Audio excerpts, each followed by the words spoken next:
Thank you so much sir. अब मैं request करना चाहूँगी श्री प्रकाश जी, उनका स्वागत करेंगे श्री विजय भाई पुरोहित मोमेंटो और बुके के साथ।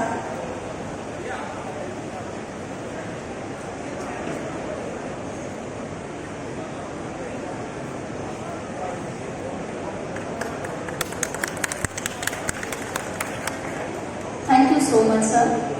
मैं रिक्वेस्ट करना चाहूँगी श्री राजू भाई कोठारी जी को, उनका स्वागत करेंगे श्री विजय भाई पुरोहित मोमेंटो और बुके के साथ।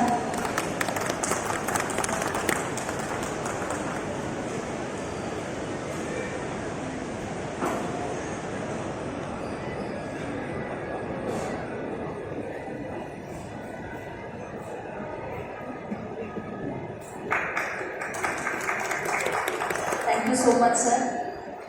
अब मैं रिक्वेस्ट करना चाहूँगी एग्जीबिशन के को स्पॉन्सर भारत अपैरल से श्री राहुल भाई पवार, इनका स्वागत करेंगे श्री विजय भाई पुरोहित बुके और मोमेंटो के साथ। Thank you so much.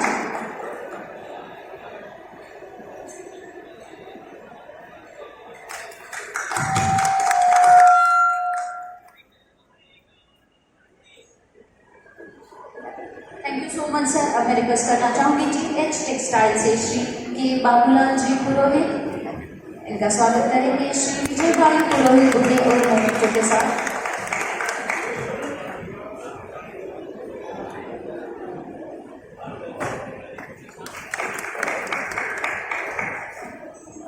Thank you so much everyone. Once again a warm welcome to all of you in 37th National GGMA Garment Fair 20.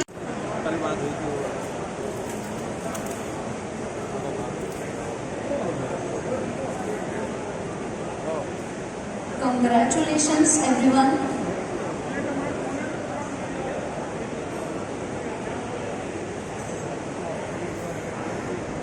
And the book is revealed over here. Congratulations.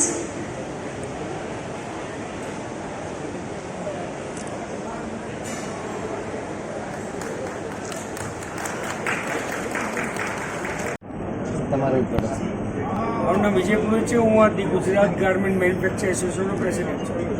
Sir આજના GGMAમાં કેટલા participate થશે, કેટલા exhibitor આવે, કેટલા visitor હશે? Total 350 પર participant છે, 800ની ઉપર બ્રાન્ડ છે અહીંયા, અને બહુ લીડિંગ બ્રાન્ડ છે બધી આખી ગુજરાતની। આ ઇન્ડિયામાં નેશનલ લેવલ ઇન્ટરનેશનલ લેવલ ખૂબ સારું નામ છે બધા, અને મોર દેન 35,000 B2B કસ્ટમર અહીંયા 3 દિવસની અંદર પધારવાના છે। અમારે જલ્દી 3,000 કરોડનો ટર્નઓવર આ દિવાળી સુધીમાં અમે મેળવીશું અહીંયા ઓર્ડર, એવું અમને આશા છે।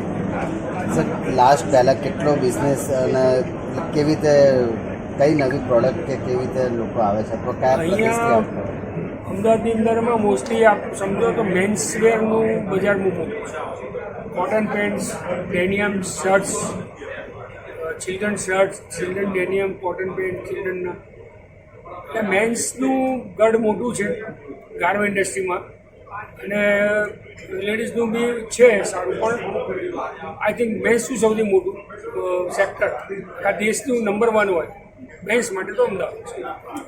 વિઝિટર્સ માટે કોઈ સારી કોઈ ખાસ ઓફર કે કોઈ રાખવામાં આવી હોય? બસ સારો માલ આપીએ ઓફર, PPP અમારે 3 P છે, પ્રાઇસ, પ્રોડક્ટ એન્ડ। વિજયભાઈ, જે બજેટ હાલમાં ભારત સરકારનું ગઈકાલે રિલીઝ થયું, એના વિશે તમે શું કહો છો? બજેટ ઓવરઓલ સારું છે. નિર્મલાબેને ખૂબ સારું બજેટ આપ્યું છે. વડાપ્રધાનશ્રીએ ખૂબ સારું આગળનું ભવિષ્ય જોઈને દેશના ભવિષ્ય માટે, દેશની ઇકોનોમી માટે ખૂબ સરસ બજેટ આપ્યું છે. અમે એમને એપ્રિશિએટ કરીએ છીએ. અમારું ઇન્ડસ્ટ્રી એમને અભિનંદન આપે છે. ગાર્મેન્ટ સેક્ટર માટે બીજું કંઈ ખાસ અમારે કોઈ ડિમાન્ડ બી એવી હતી નહીં. અમારી ડિમાન્ડ 45 ડેઝથી લઈ 90 ડેઝ ઉપર MSMEની લઈ જવાની હતી, જે હજી ફૂલફિલ થઈ નથી. પણ મને લાગે છે કે થોડા 1 મહિના 1.5-2 મહિનામાં નિર્મલાબેન એના પર વિચાર કરવાના છે, એમણે કીધું છે. અને કદાચ એનો રિઝલ્ટ આવશે 1-2 મહિનાની અંદરમાં. Overall budget is very good. બધા સેક્ટરમાં ખૂબ સારું કામ થશે. ઇન્ફ્રાસ્ટ્રક્ચરમાં ખૂબ સારું બજેટ આપ્યું છે અને દેશ માટે બજેટ સારું એટલે અમારી ગાર્મેન્ટ ઇન્ડસ્ટ્રી સારી. સર, ગાર્મેન્ટ ઇન્ડસ્ટ્રીનો એક્સપોર્ટ કેવી રીતે જોઈ રહ્યા છે? ગાર્મેન્ટ ઇન્ડસ્ટ્રી એક્સપોર્ટ માટે તો ગવર્મેન્ટની પોલિસી થોડી ફ્રેન્ડલી નથી. એના લીધે ટેક્સીસ ઘણા ઊંચા છે. હજુ કાપડ બી થોડું મોંઘું પડે છે. એટલે આપણે સર્વાઈવ નથી કરી શકતા. કારીગરોને આપણે મેન્યુફેક્ચરિંગ નથી કરી શકતા. એટલે પ્રોડક્શન કોસ્ટ ઊંચી જતી રહે. એટલે આપણે બાંગ્લાદેશ, વિયેતનામ, ચાઇનાથી પાછળ રહીએ છીએ. હોપ કે આગળના ભવિષ્યમાં આપણે આગળ જઈશું. All the best.